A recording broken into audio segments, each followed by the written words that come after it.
अस्सलाम वालेकुम। आप देख रहे हैं सिटी 11 न्यूज पाकिस्तान HD।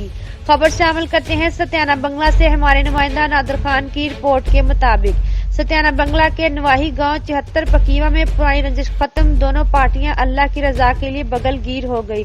11 साल कत्ल की पुरानी रंजिश का बाब बंद हो गया। दोनों ग्रुप्स में अब्दुल गफार उर्फ नन्ना कुवैतिया और जवेद अवान ग्रुप्स के दरमियान अल्लाह की रजा की खातिर जवेद नसरुल्लाह, मोहम्मद अफजल और अब्दुल गफार, अब्दुल रजाक और मोहम्मद अयूब के साथ 11 साल से कत्ल की दुश्मनी चली आ रही थी। दोनों ग्रुप्स में सुलह करवाने का अहम किरदार अदा साबका MNA तलाल चौधरी, साबका MNA मियां मोहम्मद फारूक, सरदार सिकंदर हयात जतोई, चौधरी मंजूर बशीर विरक, चौधरी अफजल जट, गुलाम कादिर बलोच, राना तालब हुसैन ने अहम किरदार अदा किया।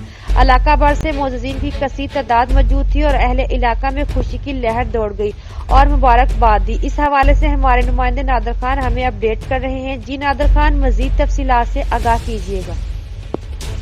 जी बिल्कुल, हम इस वक्त मौजूद है सत्याना बंगला के नवाही गांव 74 पकीमा में, जहां पे अरसा दराज से दरिना दुश्मनी की सुलह करवा दी गई है, जिसमें दोनों ग्रुपों का ताल्लुक 74 पकीमा से था और जिसमें साबका MNA तलाल चौधरी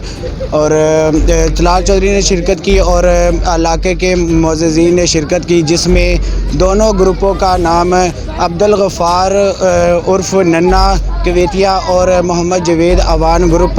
दोनों ग्रुप के दरमियान अरसा दराज से दुश्मनी की रंजिश चल रही थी, जिसमें आज दोनों ग्रुपों को गले से लगाकर इनकी सुलह करा दी गई है।